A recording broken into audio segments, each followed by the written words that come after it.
Hello friends, 10th standard மாணவர்களுக்கான உங்களுக்கு exam இன்னும் 2 நாள் எழுத போகிறீங்க. உங்களுக்கான மெயின் சீட் அந்த படிவம் எப்படி இருக்கும், எத்தனை படிவம் கொடுத்துருப்பாங்க, ஃபஸ்ட் பேஜில் நீங்கள் என்ன பண்ணணும் எல்லாமே இந்த வீடியோவில் பார்த்துடலாம். இந்த பேப்பரை வந்து ஃபுல்லாக கரெக்ஷன் பண்ணியே காமிச்சிடுறேன். பேப்பர் வெலிசன் உங்களுக்கு எப்படி பண்ணுவாங்க அப்படிங்கிறதும் உங்களுக்கு அந்த சீட் பார்த்தீங்கன்னா எவ்வளோ கிளாரிட்டியாக இருக்குது, நம்ம என்ன பேனா யூஸ் பண்ணால் இதுக்கு கரெக்டாக இருக்கும் எல்லாமே இந்த வீடியோவில் பார்த்துடலாம்.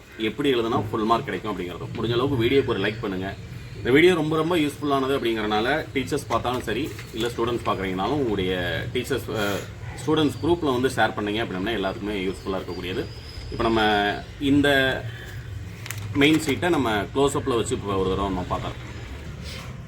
ஆக்சுவலாக இதுதான் உங்களுடைய மெயின் சீட் அப்படின்னம்னா, இதுக்கு மேலே பார்த்தீங்க அப்படின்னா உங்களுடைய ஃபோட்டோ ஒட்டி இன்னொரு மெயின் சீட் கொடுத்துருப்பாங்க. அதில் ஒரு இடத்துல சைன் மட்டும்தான் நீங்கள் பண்ணணும், வேறு எந்த இடத்துலையும் தொடக்கூடாது. இது செகண்ட் பேஜில் இருக்கக்கூடியது. இது வந்து பார்த்தீங்க அப்படின்னா பேப்பர் திருத்தக்கூடிய விடைத்தாள் திருத்துவோர் நிறைவு செய்ய வேண்டியவைன்னு கொடுத்துருக்காங்க. அவங்க ஃபில்அப் பண்ண வேண்டியது, இந்த இடத்துல நீங்கள் எதுவுமே பண்ண வேண்டியதில்லை. அடுத்து பார்த்தீங்க அப்படின்னா உங்களுக்கான இன்ஸ்ட்ரக்ஷன் எல்லாமே இந்த இடத்துல கொடுத்துருக்காங்க. அதை லாஸ்ட்டாக வந்து நான் ரீட் பண்ணி காமிக்கிறேன். அதுக்கப்புறம் படிவம் வந்து பார்த்தீங்க அப்படின்னா பேஜ் நம்பர் 1 உங்களுக்கு நூலக உறுப்பினர் படிவம், பேஜ் நம்பர் 2 பார்த்தீங்க அப்படின்னா மேல்நிலை வகுப்பு சேர்க்கை விண்ணப்ப படிவம். இன்னொன்று உங்களுடைய புக்கில் கொடுத்த நூலக உறுப்பினர் படிவம் இந்த வருஷம் உங்களுக்கு மெயின் சீட்டில் வரல. இதில் இருக்கக்கூடிய இதே படிவம் தான் உங்களுக்கு கொடுத்துருக்காங்க. இது ஒரு தடவை நான் வாட்ஸ்அப் குரூப்லேயும் உங்களுக்கு ஷேர் பண்ணுறேன். டிஸ்கிரிப்ஷனில் வாட்ஸ்அப் குரூப் இருக்குது, அதில் ஜாயின் பண்ணிக்கோங்க. 3வது படிவம் பார்த்தீங்க அப்படின்னா தமிழ்நாட்டு விளையாட்டு மேம்பாட்டு ஆணையத்தின் உறுப்பினர் சேர்க்கை. 4வதா பணிவாய்ப்பு வேண்டி தன்விவர பட்டியல். இந்த 4ல் எந்த படிவம் உங்களுக்கு கேட்டிருக்காங்களோ அதை மட்டும்தான் நீங்கள் ஃபில்அப் பண்ணணும். மிச்சம் 3 என்ன செய்யலாம் அப்படின்னா பென்சில் வச்சு கிராஸ் பண்ணி விட்டுறலாம். அடுத்த பேஜ்லேருந்து தான் நீங்கள் என்ன செய்ய போகிறீங்க அப்படின்னா எழுத ஆரம்பிக்கிறீங்க. மொத்த பேஜஸ் பார்த்தீங்கன்னா 22 பேஜ் வந்து உங்களுக்கு கொடுத்துருப்பாங்க. 1லேருந்து 22 வரைக்கும் அதை கன்ஃபார்ம் பண்ணிக்கோங்க. மேக்ஸிமம் 1 வேர்டு 15 அப்படிங்கிறனால ஒரே பக்கத்துலேயே அந்த 15 எழுதுகிற மாதிரி வச்சுக்கோங்க. இல்லை கேப் விட்டு எழுதணும் அப்படின்னம்னா மேக்ஸிமம் இதுவே கோடு கொஞ்சம் பெருசாக தான் இருக்குது. நீங்கள் கடையில் வாங்கி இது வரைக்கும் யூஸ் பண்ண கோடு மாதிரி இல்லாமல் கொஞ்சம் பெருசாக தான் இருக்கும். அதனால் ஒரே பக்கத்துலேயே எழுதிடலாம். இல்லை ஒரு கோடு விட்டு எழுதுனீங்க அப்படின்னாலும் உங்களுக்கு இந்த இடம் வரைக்கும் உங்களுக்கு என்ன செய்யும் 15 1 வேர்டு அப்படிங்கிறது வரும். அதுக்கப்புறம் பார்த்தீங்க அப்படின்னா அப்படியே கீழேருந்து நீங்கள் 2 மார்க் எழுத ஆரம்பிச்சிடலாம். இப்போ வணிக கப்பல்களும் இப்போ நம்ம ஆன்சர் இப்படி திருத்துறாங்கன்னு வைங்களேன். ஆக்சுவலாக இது நான் ஒரு பையன்கிட்ட எழுதி வாங்கினது அப்படிங்கிறனால ஆன்சர் எல்லாமே கரெக்டானது நம்ம டிக் பண்ணிடுறோம். அடுத்த பக்கத்தில் 2 மார்க் எழுதும்போது 4 2 மார்க்கும் ஒரு பேஜில் வர்ற மாதிரி மேக்ஸிமம் எழுதுங்க. கேள்வி கொஞ்சம் பெருசாக இருந்தால் மட்டும் அடுத்த பக்கம் வர மாதிரி இருக்கட்டும். ஏன்னா திருக்குறளோட சேர்ந்து நம்ம 5 எழுதுகிறோம். இந்த இடத்துல பார்த்தீங்க அப்படின்னா உங்களுக்கு விடைக்கேற்ற வினா அமைத்தல் எழுதியிருக்காங்க 2 மார்க்.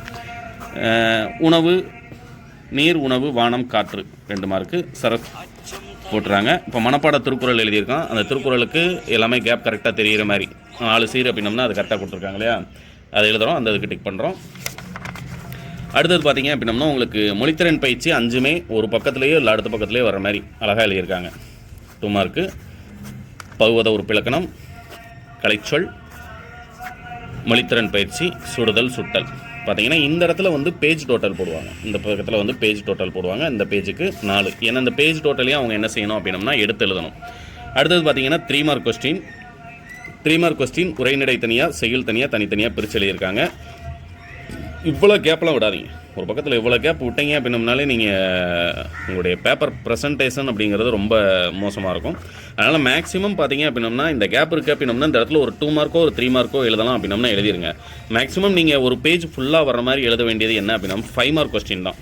பழகிட்டு வாய்ப்பாடு எழுதுறீங்க அப்படின்னா இந்த இடத்துல கேப் இருக்கும், இதில் பாதி அடுத்த பக்கத்தில் பாதின்னு எழுதாமல் இந்த பையன் எழுதியிருக்க மாதிரியே அழகாக என்ன செய்யுங்க அப்படின்னம்னா பேஜோட முதல் பக்கத்துலேருந்து எழுதுங்க. இந்த இடத்துல அழகிட்டு வாய்ப்பாடு அப்படிங்கிற தலைப்பு எழுத மறக்காதீங்க.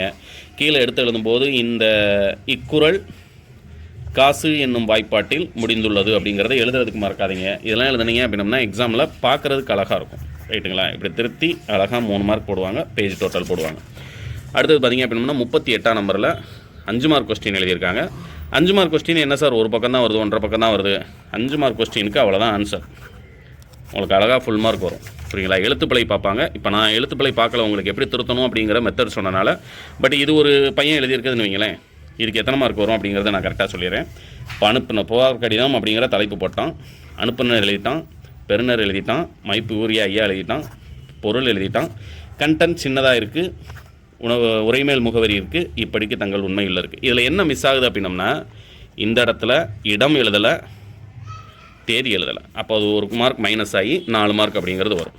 இந்த இடத்துல இதுக்கான பேஜ் டோட்டல் வந்துடும். அடுத்த பக்கத்தில் 5 மார்க் உரிய கவிதை, அரை பக்கம் எழுதியிருக்கான். ஆனால் கவிதைக்கான முறை வந்து கரெக்டாக வந்திருக்கு. அப்போ இதுக்கு முழுசாக 5 மார்க் வந்துடும். அடுத்ததில் பள்ளியில்னான் வீட்டில்னான் 42ஆம் நம்பர் கொஸ்டின் இருக்கு இல்லையா, இந்த இடத்துல அடிச்சு எழுதியிருக்கா ஒரு ரவுண்ட் பண்ணுவாங்க. மேக்ஸிமம் அடிச்சு எழுதுறதை நீங்கள் என்ன செஞ்சுருங்க, அவாய்ட் பண்ணிடுங்க. 1 மார்க் போயிடும், 4 மார்க் வரும். அடுத்தது பார்த்தீங்க அப்படின்னம்னா அப்படியே இங்கே நெடுவினால இங்கே ஒரு கேப் பார்த்தீங்களா, இந்த மாதிரிலாம் விடாதீங்க. குறிப்பிச்சட்டம் எழுதுங்க, முன்னுரை எழுதுங்க, தொடர்ச்சியாக அப்படியே எழுதிட்டே வந்துடுங்க. இடைவெளி விட்டு எழுத வேண்டிய அவசியம் இல்லைல்ல. கிட்டத்தட்ட பார்த்தீங்க அப்படின்னம்னா 2.5 பக்கம் எழுதியிருக்கான். இந்த அரை பக்கம் எழுதும்போதே என்ன அப்படின்னம்னா அவனுடைய மனநிலை என்ன, அவனுடைய ஹேண்ட் ரைட்டிங், அவன் கொடுத்துருக்கக்கூடிய இந்த பேப்பர் ப்ரெசன்டேஷனை பார்த்தே மாணவன் எப்படிப்பட்டவன் அப்படிங்கிறத அவங்க புரிஞ்சுக்குவாங்க. அதனால் உங்களுடைய ஹேண்ட் ரைட்டிங் ரொம்ப நீட்டாக இருக்கணும். எழுதுனீங்க அப்படின்னா அழகாக உங்களுக்கு 8 மார்க் ஃபுல்லாக வாங்குற மாதிரி நீங்கள் ப்ராக்டிஸ் பண்ணுங்கள். இதில் பார்த்தீங்கன்னா முன்னாலேயே ஒரு அடித்தல், ஏன்னா இது நம்ம இதில் படிக்கிற ஒரு பாயிண்ட்டே நான் எழுதி வாங்கினால இந்த அளவுக்கு தான் இருக்குது. ஆன்சர் பார்த்தீங்க அப்படின்னம்னா உங்களுக்கு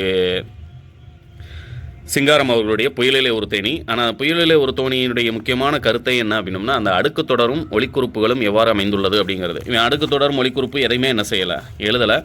அதெல்லாம் உங்களுக்கு தனியாக குறித்து இந்த இடத்துல குதித்து வர்ணனை சொற்கள் 100 இதெல்லாம் பார்த்தீங்க அப்படின்னம்னா உங்களுக்கு அடுக்கு தொடரில் வர வேண்டியது. ஸ்வைங் பொயிங் அந்த மாதிரி வர்றதெல்லாம் பார்த்தீங்கன்னா வர்ணனை சொற்களில் வர வேண்டியது.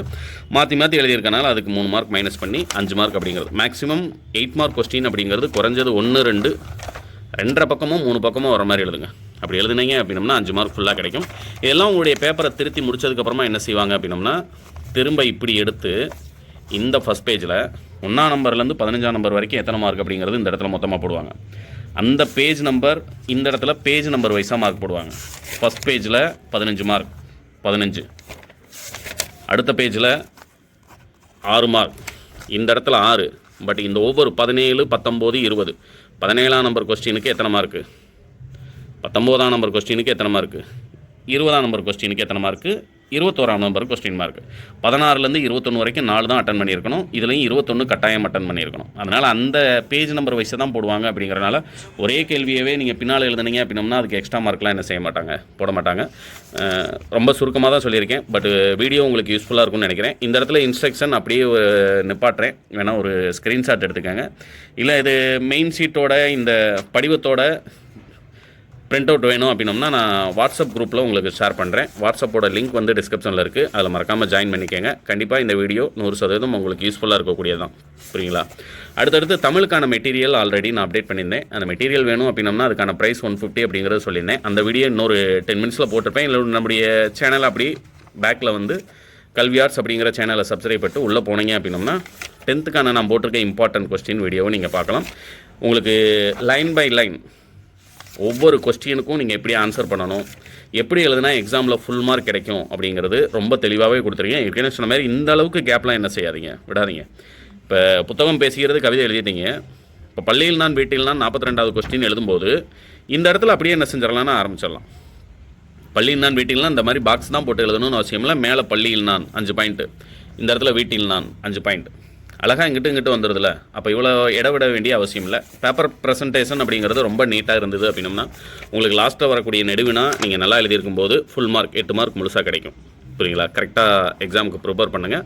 நம்முடைய சேனல் 10th ஸ்டூடெண்ட்ஸுக்கு அடுத்தடுத்து ரெகுலராக வீடியோஸ் வரும். சேனலை மறக்காமல் சப்ஸ்கிரைப் பண்ணிடுங்க. வீடியோ உங்களுக்கு யூஸ்ஃபுல்லாக இருந்ததா இல்லையாங்கிறத கீழே கமெண்ட் பண்ண மறந்துடாதீங்க. All the best.